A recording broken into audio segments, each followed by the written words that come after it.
Some of the most celebrated dashboard technologies from the 1960s through the 1990s are now completely illegal to install in a production car. Not because they stopped working, not because they looked dated, because they were quietly causing injuries and deaths at a scale nobody was tracking until it was too late. Number 18 is something that was in nearly every American car built before 1974, and the reason it was banned is not the one you think. Some of these you will immediately understand. A few of them are going to genuinely shock you. Metal dashboards, hard, unpadded, chrome-trimmed steel directly in front of your face. That was standard equipment in cars from the 1950s through the late 1960s. It looked beautiful, that brushed metal finish, those clean lines, those toggle switches that clicked with real authority. In a frontal collision, your face met that dashboard at whatever speed you were traveling. No airbag, no padding, just flesh meeting steel. The force was enough to shatter facial bones, crush skulls, cause traumatic brain injuries that left survivors permanently disabled.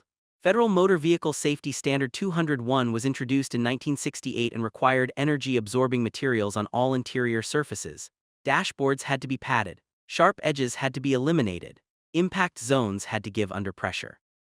Modern dashboards feel soft because they are designed to collapse in a controlled way, spreading impact force over time instead of delivering it all at once. Those old metal dashboards were works of art. Museum pieces now, you cannot put one in a car and sell it legally. Your face is why. Non-collapsible steering columns. Before 1968, the steering column was a solid steel shaft connected directly from the steering wheel to the steering box. Rigid, unyielding. In a frontal collision, the engine would get pushed backward into the cabin. That steering column had nowhere to go except straight into the driver's chest. It acted like a spear, punctured lungs, crushed ribs, impaled drivers who might have survived the initial impact. The fatality rate for frontal collisions was catastrophically high, and this was one of the primary mechanisms. Federal regulations in 1968 mandated collapsible steering columns that would compress or break away under impact. Modern columns have multiple joints, breakaway zones, and energy-absorbing sections designed to fold harmlessly instead of penetrating the driver. That solid connection between you and the road felt direct and mechanical. It was also a lethal design. One of the deadliest single components ever installed in millions of vehicles. And nobody questioned it until the data made it impossible to ignore. If you're someone who has always wondered why certain features just disappeared from cars without explanation, I have put together a complete timeline of every major automotive safety regulation from 1960 to 2000, organized by what it banned and what it replaced, with the specific crash data and fatality numbers that drove each change. It is not a generic safety guide. It is the actual documented history of how we figured out what was killing people. Grab it at the link in the description. Vacuum-powered windshield wipers. These operated using engine vacuum. When the engine was under load, like when you were accelerating or climbing a hill, the vacuum would drop. The wipers would slow down or stop completely. You are driving in heavy rain, you need to pass someone, you accelerate, your wipers stop, you are now blind. This was not a rare quirk. This was how wipers worked in most American cars through the 1960s. You learned to anticipate it. You planned your acceleration around visibility. Modern wipers are electrically powered and operate independently of engine load. They work at consistent speed regardless of what the engine is doing. It is such an obvious solution that it feels absurd the other way ever existed. But it did. Millions of cars, decades of production, and drivers just accepted that their wipers might quit right when they needed them most. Terrifying when you think about it. Completely standard when you lived it. Bias ply tires as original equipment. These were the default tire construction through the early 1970s. Layers of fabric laid at alternating angles. They provided a comfortable ride and they were cheap to manufacture. They also overheated easily, lost traction unpredictably, and experienced catastrophic failure at highway speeds with alarming frequency. Blowouts were a routine part of driving. You carried a spare and you knew how to change it because you were going to need that knowledge. Radial tires, with their steel belts and perpendicular ply construction, became mandatory on new passenger vehicles by federal recommendation in the 1970s, and industry standard by the early 1980s. They run cooler. They last longer. They grip better. They fail more predictably. The improvement in highway safety after the transition to radials was measurable in lives saved per million miles driven. Bias ply tires are still made for vintage cars and specific applications. You cannot sell a new passenger car with them, and every road trip is safer because of it. Lap-only seatbelts in front seats. This was the legal requirement until 1968. A single belt across your lap, nothing across your chest, nothing restraining your upper body. In a frontal collision, your torso would jackknife forward. Your face would meet the steering wheel or the dashboard at full force. Lap belts prevented ejection. They did not prevent the secondary impacts that caused the majority of serious injuries. The introduction of three-point seatbelts, mandated for front outboard positions in 1968, cut fatalities and serious injuries dramatically.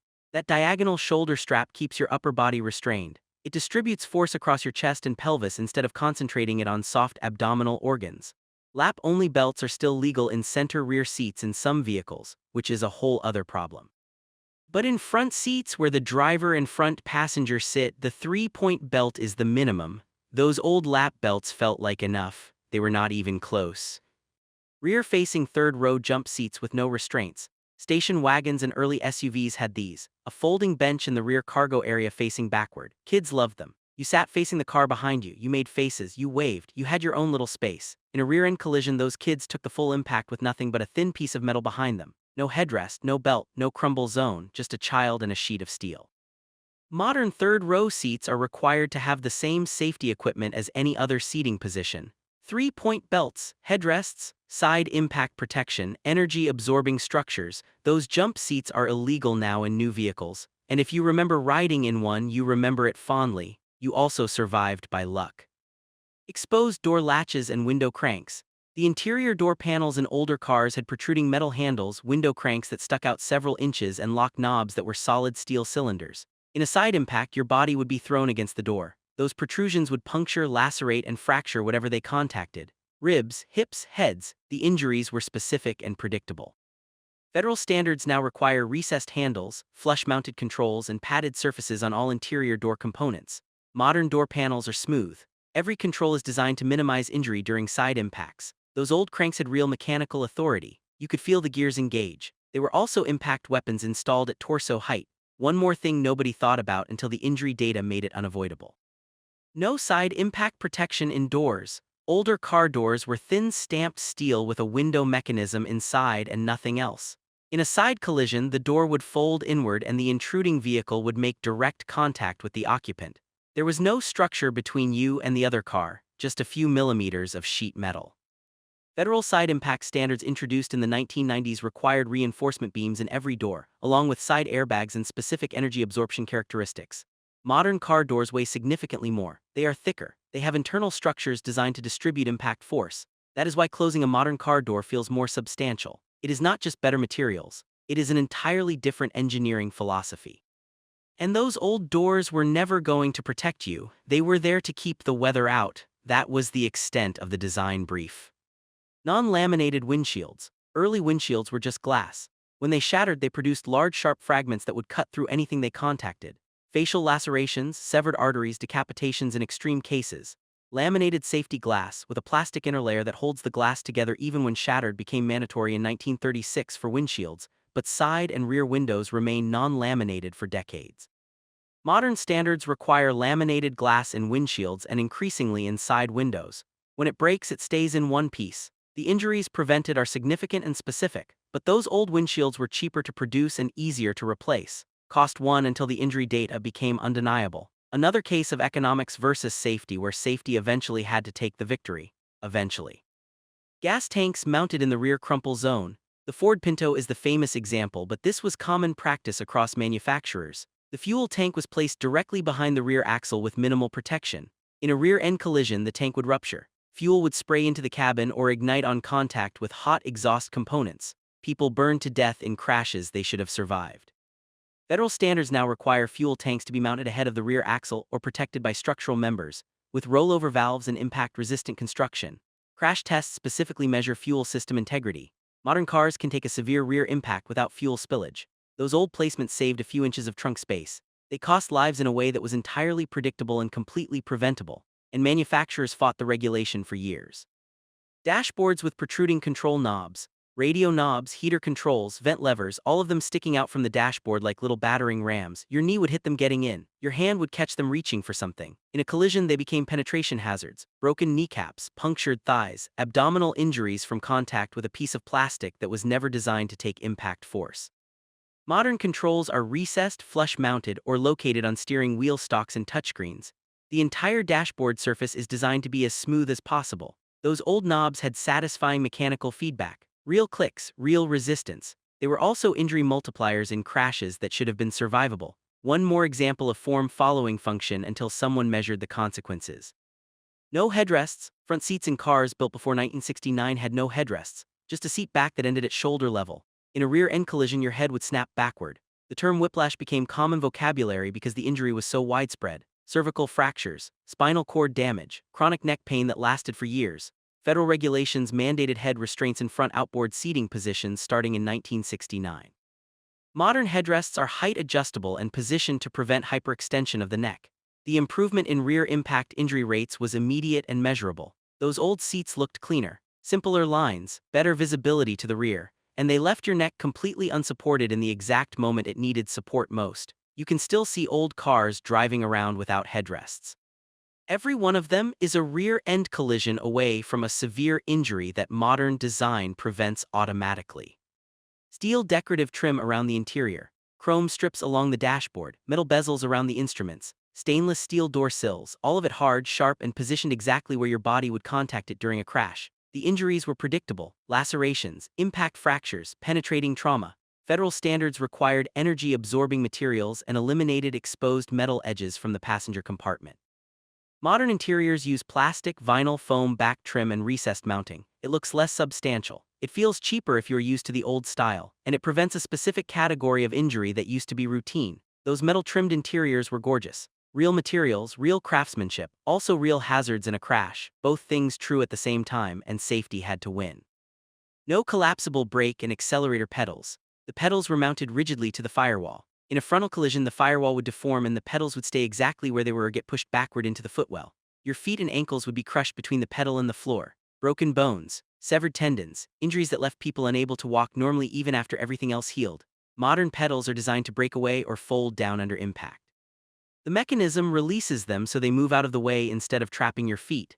It is a small detail. It prevents a specific and life-altering category of injury. Those old pedals felt solid. No flex, no give, just direct mechanical connection. And in a crash, that rigidity transferred force directly into your body with nowhere else for it to go. Recirculating ball steering with no crash protection. This was the dominant steering system until rack and pinion became standard. The steering box was mounted on the frame and connected to the wheels through a series of linkages. In a frontal collision, those linkages could separate and the steering wheel would spin freely. You would lose all steering control in the immediate aftermath of impact. If the car was still moving, you had no ability to guide it. Modern steering systems have collapsible shafts, energy-absorbing joints, and backup mechanical connections. Rack and pinion systems are more compact and less likely to separate under impact. The old system was durable and rebuildable. It was also a single point of failure that could leave you helpless at exactly the wrong moment, and millions of cars had it. No anti-intrusion beams and doors. This is related to side impact protection but worth separating. Early cars had no lateral structure in the doors. The door was a stamped shell with a latch and a window. In a T-bone collision, the door would fold inward and the striking vehicle would make direct contact with the occupant. The injuries were severe: crushed pelvis, rib fractures, internal organ damage. Modern doors have steel or aluminum beams running horizontally through the door structure. They are designed to transfer impact force into the door frame and be pillar instead of into the occupant. Those beams add weight, they add cost, they add complexity to door assembly, and they have saved thousands of lives in side impact collisions. The old doors were light and simple. They were not protecting you from anything. Hood ornaments and decorative chrome bumpers. The iconic Mercedes Star, the Jaguar Leaping Cat, the Pontiac Chieftain, these were status symbols, brand identity made three-dimensional. In a pedestrian impact, they were spears. A person struck by a car with a prominent hood ornament would suffer penetrating trauma, impalement injuries, lacerations that turned a survivable impact into a fatal one. European pedestrian safety standards introduced in the 1990s and 2000s required smooth front ends with no protruding objects. Hood ornaments were either eliminated or made to retract on impact. Those massive chrome bumpers also became illegal. Modern bumpers are plastic-covered energy absorbers designed to compress and reduce impact force. Cars looked better with real chrome. They had presence, they had identity, and those design elements were killing pedestrians. You cannot buy a new car with a fixed hood ornament. The few that remain are spring-loaded and designed to break away. Beautiful to look at, absolutely illegal on modern vehicles.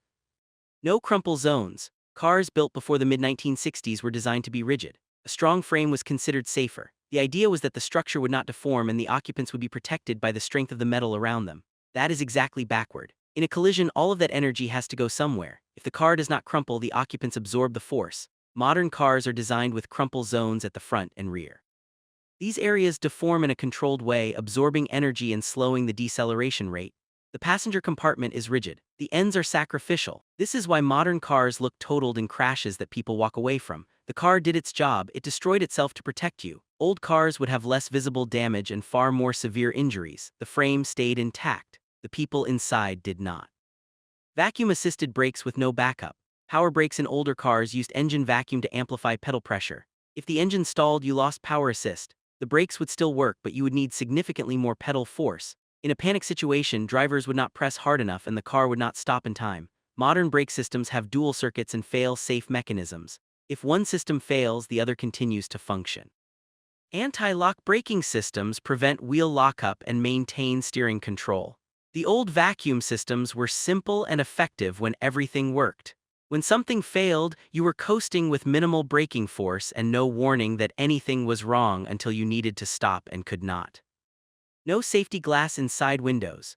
Windshields were laminated, but side windows were tempered glass through the 1980s in most cars. Tempered glass shatters into small cubes that are less likely to cause lacerations, but in a rollover or side impact, it would shatter completely and leave the window opening unobstructed. Ejection was common. Occupants would be thrown from the vehicle and crushed when the car rolled over them. Modern standards increasingly require laminated glass in side windows or at minimum stronger tempered glass with film backing. The goal is to keep people inside the vehicle during a crash. Those old side windows were easy to break in an emergency. They were also easy to break during a crash when you needed them to stay intact. Manual adjustable seatbelts with no pretensioners. The belts had a manual adjuster that you could slide up or down to change the height of the shoulder mount. In a crash, that adjuster would slip. The belt would go slack. You would move forward farther than the belt was designed to allow. Modern seatbelts have pretensioners that detect a crash and instantly retract the belt to remove any slack before your body starts moving. They lock you in place in milliseconds. The old adjustable systems were comfortable and customizable. They also allowed too much movement in a crash. That extra 6 inches of forward travel was enough to cause severe injuries that modern systems prevent.